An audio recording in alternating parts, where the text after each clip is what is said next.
welcome back to my channel. In this video we will be talking all about what pens I'm taking to Chicago and why. It's just a few days before the Atlas Sidewalk Sale. Actually, by the time this video goes live, I think I'll probably already be on my way to Chicago. So we are going to talk all about pens, what I'm bringing, what's inked up, what isn't inked up, because I am taking pens that don't have ink in them. And it's going to be a whole adventure, so I hope you stick around to find out what I'm taking with me. So first up, we're going to start with the 3 pens on top. This is actually a Moonman glass dip pen, which does have the ability to turn into a cartridge converter pen. It's got a nib and feed section you can unscrew and pop in the top here. That being said, I like to use it just as a glass dip pen because you can buy replacement glass dip sections. And so I'm actually traveling to Chicago with 2 glass dip section replacements. Just in case I drop it, I want the ability to pop a new glass dip section in and just be able to keep going. I much prefer this sort of glass dip pen where I can change out the tops to a normal glass dip pen. I'm clumsy, stuff rolls off my desk, and I just want the ability to switch stuff out as needed, so I really like this pen. The next pen that's finally going somewhere is this Ferris Wheel Press Blue Legacy, the brush that came out, I want to say in November.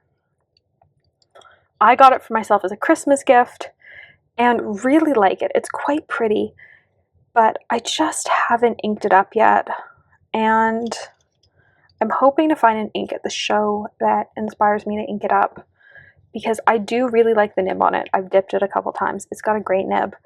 I just haven't found an ink in my own collection that I want in it. I did think about Mont Blanc Midnight Blue for a bit, but then I put it in the Navalur, and so it just hasn't gotten an ink, and I want to put something in it. So I'm going to take it to the show with me. And then we have the Wancher Pacino from Pen Realm. It's super cute. I got it at the Chicago Pen Show. It's about the size of a Kaweco Sport when it's unposted, and it's great. I really adore it. It's actually the pen that lives in my purse, so either way it would be inked up currently.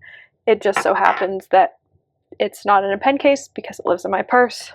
So these are the 3 pens that are currently not in cases and will at some point move into cases as we get closer to the show.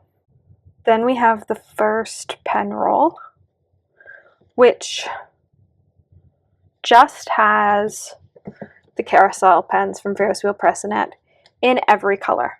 You might be wondering why I've got a whole bunch of the carousel pens in a whole bunch of colors.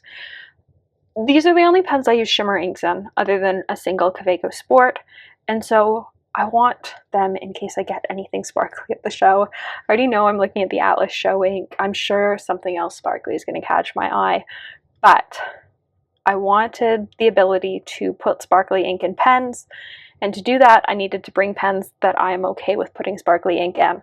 And so these are my sacrifices. These are the only pens that get sparkly ink, and while they aren't my favorite fountain pens, I do like that I can put sparkly ink in them and they're fairly easy to clean. So they're my sparkly ink pens, and I have one of the aluminum ones, the rest are the plastic ones, and they are all medium nibs. So they're all coming with, they're all clean, they're all uninked.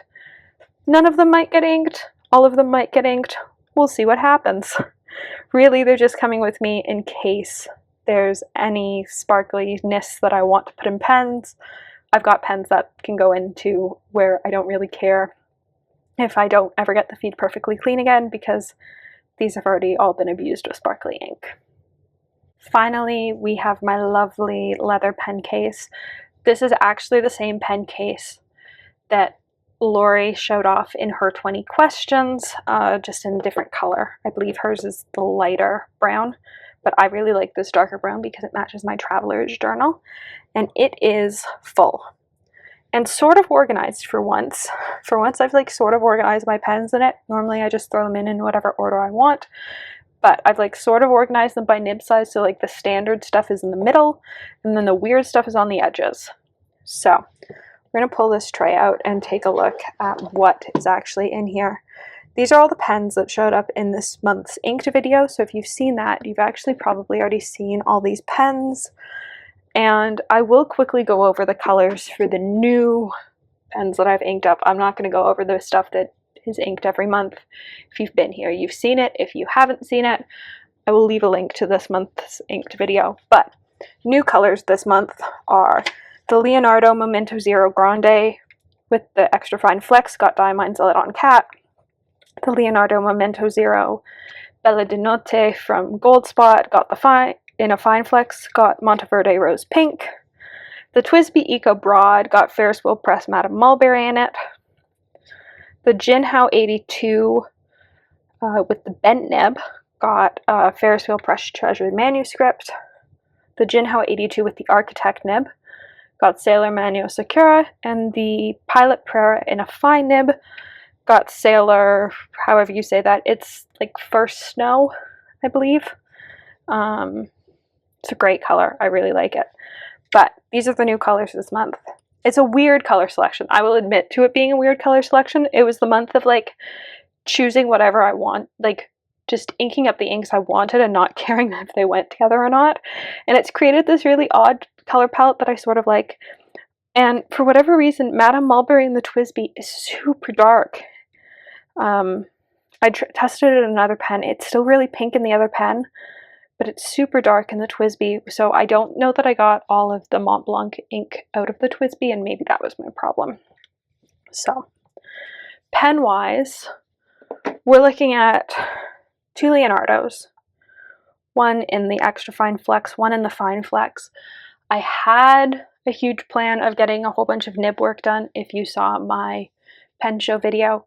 That being said, the Canadian dollar as I record this is still not great. It's a few days before the show. So I am packing my spare nibs like the Canadian dollar has miraculously recovered in the next couple days. That being said, as it stands right now, the only pen I'm getting work done to is this Leonardo.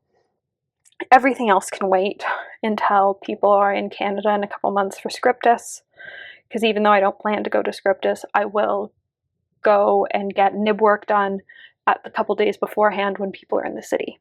So the Leonardo, though, needs a little bit of tuning. We have the Kaweco double broad. We have the new Navaler Horizon in Glacier, which is a stunning pen, and I think for the next little while is always going to be part of my inked up. I love the fact that I can hand it to friends who have never used fountain pens before, and they absolutely adore writing with it because of how smooth the nib is. I think it's a great like gateway into introducing fountain pens to people, so I'm going to keep it in my case for a bit. We have got the TWSBI in a broad. We've got another Kaweco in a broad. This has Dominant Industries Evening in it, which I really like. It's currently no longer being carried by Atlas, but Gold Spot still has it in stock. We have the Kaweco Sport Mellow Blue in medium nib, I want to say, with Ferris Wheel Press Dusk and Bloom. I believe both Atlas and Gold Spot have this in stock. Both of these were limited edition colors. One was I want to say 2020, one was 2021. I believe both have this in stock. If not, Gold Spot definitely has it in stock.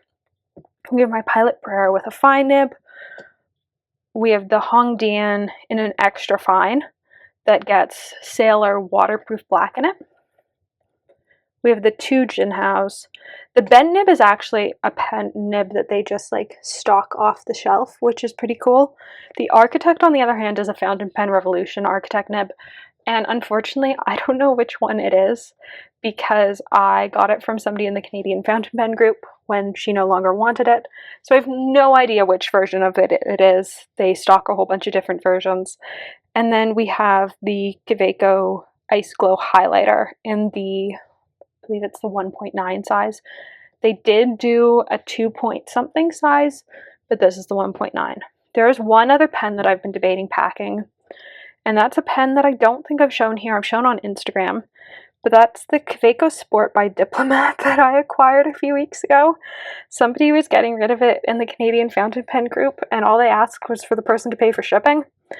And there's an opportunity after the event for me to take pictures in a really pretty landscape for a couple days.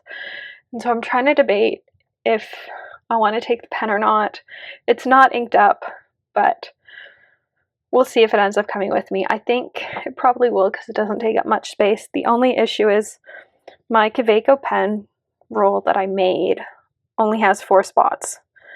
So either something's going to have to live in a different case, or I'm going to have to decide to leave one of them at home. So we'll see what I decide. But I needed a roll for my Kaweco Sports because really they don't need to be in a hard case. So I modified my pen roll pattern for a Kaweco Sport, and it actually works pretty well. They look very cute. I made it so that they could clip on.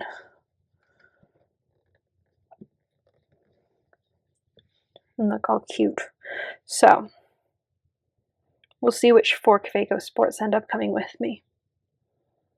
So there are my Chicago 2024 Atlas Sidewalk Sale pens, and we'll see what nib work I end up getting done. There were huge plans for nib work, but the Canadian dollar has continued to plummet, and so they are on hold, unfortunately. It's a lot harder to justify paying nearly 1.5 times the American dollar for anything I want done. So we'll see what I end up doing.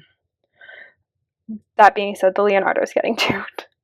I know the Leonardo is getting tuned. If nothing else, I'm coming home with a tuned Leonardo because I love this pen. I adore this pen, and it was perfect until I tried it next to the gold nib pen from SBRE Brown, and then I went, oh, you're like maybe a little scratchy and maybe a little more feedbacky than what I want. So it needs a little bit of work, but I'm very happy. I'm very happy that I feel more prepared this time around than Chicago, or last trip to Chicago. It's amazing how like much can change in 4 months or 3 months. So I hope you stick around for the rest of the Chicago content because it's going to be so much fun.